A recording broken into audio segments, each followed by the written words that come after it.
Nagke-crave ako ngayon ng manok. Saan tayo hahanap ng masarap na manok? Tara.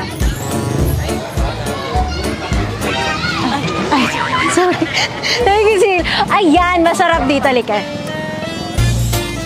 Ay, hello po. Kamusta po yung manok? Sarap? Sarap. Sarap, no? Ay, hindi ko na lang cellphone ko. May TikTok. Ayan, sige po, picture tayo. Nakapila ko yun? Oh, sige po, mauna na kayo. Pwede po pa-order ng spicy chicken na may kanin. 2 pieces. Tapos lahat po kami. Meron kayo spicy? Meron. So, meron din silang roasted chicken. And yan, yung mga fried chicken. Isang spicy, isang original pwede. Yes, okay.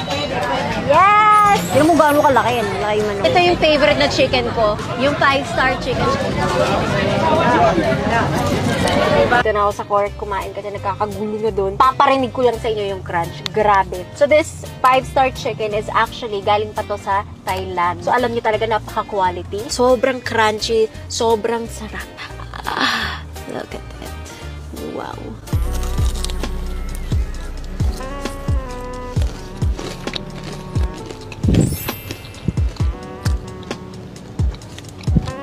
Sarap.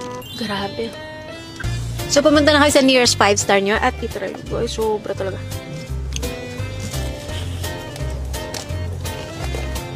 Mausok pa siya. Try din natin yung roasted chicken nila.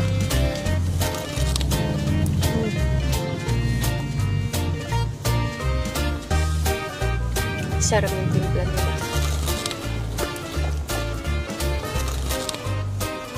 Sobrang sarap ng 5-star. Mapapa 5-star ko talaga sa rating. I rate this a 5 out of 5 stars. Affordable siya.